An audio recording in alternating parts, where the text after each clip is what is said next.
成語律謗相爭，漁翁得利。這則寓言比喻雙方若互不相讓，僵持不下，最終只會兩敗俱傷，讓第三方坐收漁利。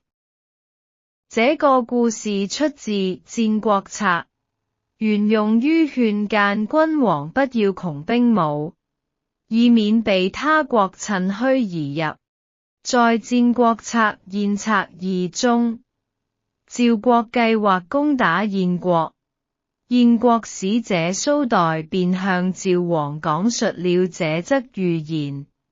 一隻河蚌剛打開蚌殼曬太陽，一隻鷸鳥、水鳥立刻飛去啄它的肉，河蚌立刻用力夾住鷸鳥的嘴巴，雙方都不肯妥協。鷸鳥說：今天不下雨，明天不下雨，這就會有死蚌。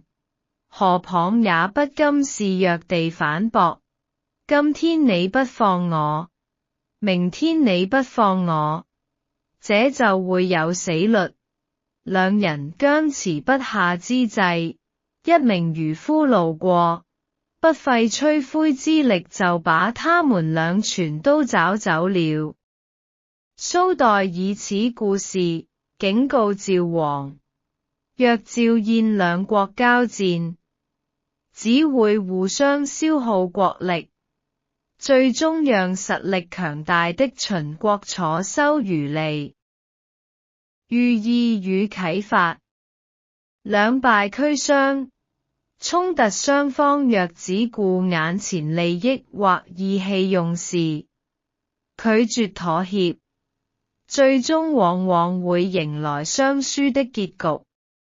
學會退讓，在現實生活或職場中，遇到矛盾時應尋求合作與退讓，避免讓惡性競爭為無關的第三方帶來好處。